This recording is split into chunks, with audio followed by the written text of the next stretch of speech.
তো এইদিকে কিন্তু কপালটা খারাপ, আসার পর দেখি গেট বন্ধ, কিন্তু তুমি যাই চাইবে তুমি তাই পাবে। মার কাছে চেয়ে নিয়েছি, দেখা যাক কথাটা ফলে কিনা। না ঘুরি দেখছিলাম, কারণ শিবরাত্রি চলে এসেছে না।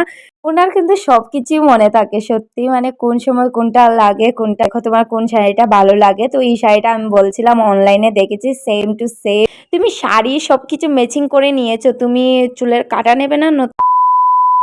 হ্যালো এভরিওয়ান, চলে এলাম আবারও নতুন একটা ব্লগ নিয়ে। আপনারা সবাই কেমন আছেন? আশা করছি অনেক ভালো আছেন, আর আমিও কিন্তু আপনাদের আশীর্বাদে অনেক ভালো আছি। এই দিনটা ছিল রবিবার, তো বিকেলবেলা উনি বলছিল যে মাম্পি রেডি হয়ে যাও, তোমায় এক জায়গায় নিয়ে যাব। তো আমি বলছিলাম কোথায় নিয়ে যাবে বলো? বলছে যে না, আমি যখন নিয়ে যাব তখন দেখবে কোথায় নিয়ে এসেছি, এখন আমি কিছুই বলবো না। তো আমি বললাম ঠিক আছে। তো এইদিকে দেখেন দুজন রেডি হয়ে বেরিয়ে পড়লাম। আচ্ছা, আমি যে ব্লগগুলো আপনাদের সাথে শেয়ার করি আপনাদের কাছে কেমন লাগে, আমার এই ব্লগের কমেন্ট বক্সে একটু কমেন্ট করে বলবেন। হাঁটতে হাঁটতে কিন্তু আমরা চলেই এসেছি, এখান থেকে পুরো মেইন রোড দেখা যাচ্ছে, আর 2 মিনিট হাঁটলেই আমরা পৌঁছে যাব মেইন রোডে। উনি তো একা একাই আসছে, বুঝাই যাচ্ছে না যে উনি আমার সঙ্গে যাচ্ছে, তার জন্য এদিকে বলছিলাম যে একটু দাঁড়াও, আমার সঙ্গে যাবে। তো ফাইনালি আমরা মেইন রোডে চলে এসেছি। এখন এটা মানে একটা ব্রিজ আর কি, ব্রিজটা পার হয়েই আমরা মেইন জায়গাতে চলে আসবো যেখানে যেতে চাইছি। এদিকে দেখেন, ব্রিজে আসার পর এদিকে দেখি অনেক মহিষ। তো ভাবলাম একটা ভিডিও করা যাক। ব্রিজের নিচ দিয়ে কিন্তু অনেক সুন্দর জলও যাচ্ছিল, তাই আমি ক্যামেরাটা অন করেছি। ওই যে উনি ওনার আইফোনটা বাইর করছে ফটো ওঠার জন্য। যাওয়ার পথে কিন্তু সাই বাবারও দর্শন হয়ে গেল। এখানে আমি প্রণাম টনাম করে তারপরে আমরা দেখেন আরেকটা মন্দিরের ভিতরে চলে এসেছি। এই মন্দিরটা হলো গিয়ে শিব মন্দির। তো উনাকে বলছিলাম তুমি এখানে আমার নিয়ে আসবে, আগে বলোনি কেন, তাহলে আরেকটু সুন্দর করে শাড়ি পরে আমি আসতাম। বলছে যে না, এটা বললে তো তুমি জেনেই যেতে আমি কোথায় নিয়ে যাব।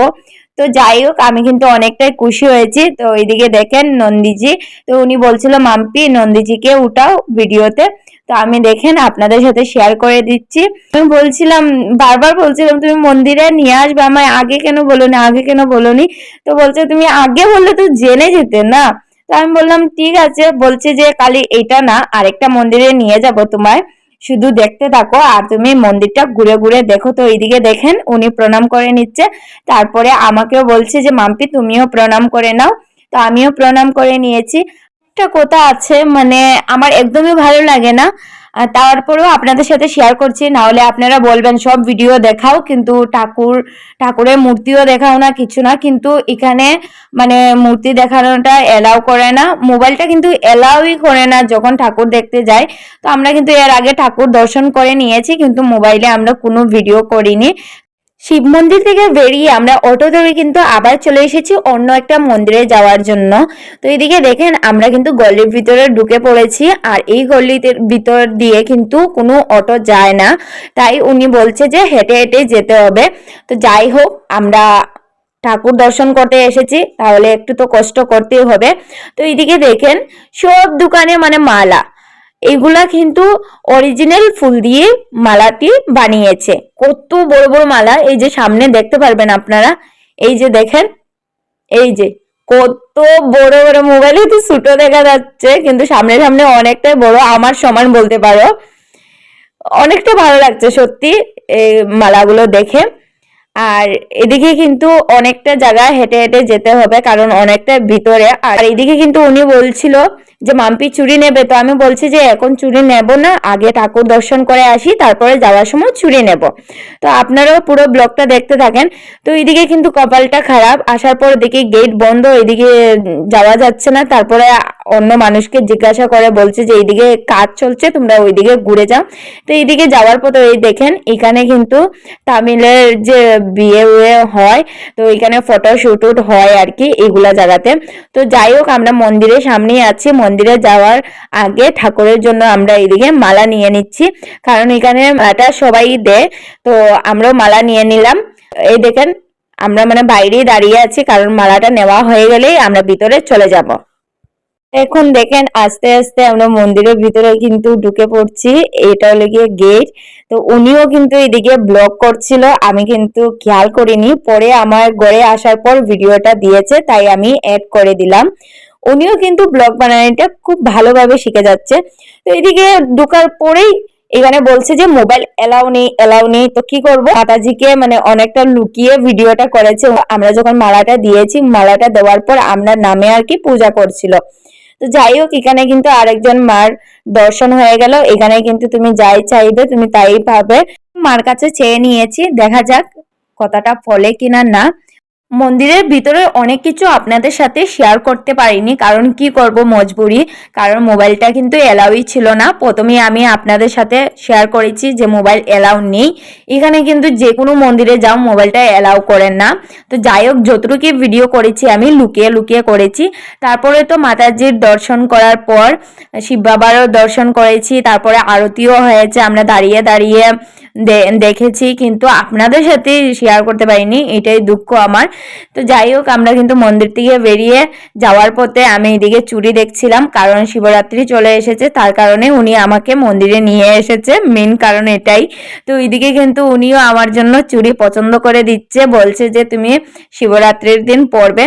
আমার কিন্তু হলুদ চুড়িগুলো অনেক পছন্দ হয়েছিল, কিন্তু সাইজে মিলেনি, তার জন্য আমি নিতে পারিনি। তো যাই হোক, এখানে আমরা ফুচকা উচকা খেয়ে আমরা চলে এসেছি জয়চন্দ্রন মলে, মানে একটু শপিং করতে আর কি। উনি নিয়ে এসেছে, তো উনি বলছে যে শিবরাত্রি এসেছে আর তুমি শাড়ি নেবে না, এটা কখনো হতে পারে না। ওনার কিন্তু সবকিছুই মনে থাকে সত্যি, মানে কোন সময় কোনটা লাগে কোনটা না। তো আমার কিন্তু এখন বলতেই হয়নি, উনি আমায় নিয়ে এসেছে। তো আসার পর বলছে যে দেখো তোমার কোন শাড়িটা ভালো লাগে। তো এই শাড়িটা আমি বলছিলাম অনলাইনে দেখেছি সেম টু সেম, বলছে যে তাহলে এটা নিতে হবে না, অন্য শাড়ি দেখো। তো আমি বলছি তুমি একটু পছন্দ করে দাও, তোমার পছন্দ মতোই আমি পরবো। ওই সেম শাড়ি তো না देखो तुम्हारा তোমার মহিলা আছে দেখো না, সেম না, একটু আলাদা আছে। ওটা দেখো না, মিলাই দেখো না। না কিন্তু এটা লইতাম না, ওই ওই সাইডে দেখছিলাম আমি, দেখো। এখন যে পিঙ্ক কালার শাড়িটা দেখাচ্ছিলাম আপনাদের, এই শাড়িটা আর কি সেম আমি অনলাইন থেকে এনেছি, তাই উনি বলছিল সেম সেম, আমি বলছি যে না সেম না, একটু পার্থক্য আছে। তো যাই হোক, এখানে কিন্তু আমাদের শাড়ি পছন্দ করে নেওয়া হয়ে গেছে, শাড়ির সঙ্গে ব্লাউজও নেওয়া হয়েছে। তারপরে বলছে তুমি শাড়ি সবকিছু ম্যাচিং করে নিয়েছো, তুমি চুলের কাটা নেবে না নতুন? তো আমি বলছি যে ঠিক আছে তুমি পছন্দ করে দাও। সত্যি আপনারা ভাববেন যে আমি হয়তো মানে ভিডিওর জন্য এরকম বলছি, এরকমটা না। উনি কিন্তু সবসময় খেয়াল থাকে কোন জিনিসটা দরকার কোন জিনিসটা না, আমার বলতে হয় না, উনি কিন্তু আমায় দিয়ে দেয়। তো এখনো যে এসেছে আমরা মলের মধ্যে, বা আমি শাড়ি কিনবো বা এই কিনবো সেই কিনবো, আমি কিন্তু কখনোই ভাবিনি, কিন্তু উনি নিয়ে এসেছে। তো এইদিকে দেখেন, এই জুতাটি আমি পছন্দ করে দিয়েছি, মানে আমার জিনিস উনি পছন্দ করবে, ওনার জিনিস আমি পছন্দ করে দেব। উনি কিন্তু একটা কুর্তিও নিয়েছে, আমি আর দেখাতে পারিনি কারণ অনেকটা রাত্র হয়ে গেছে, 9:30 বেজে গেছে। এর মধ্যে তো খাওয়া দাওয়া বললে হবে না, তার জন্য এদিকে উনি সবজি নিচ্ছে, আর ওই যে ওই মলে গিয়েছিলাম। তো আজকের ব্লগটা কিন্তু আমি এখানে শেষ করছি, কারণ অনেকটা রাত্র হয়ে গেছে। দেখা হবে নতুন কোনো ব্লগ নিয়ে, আজকের জন্য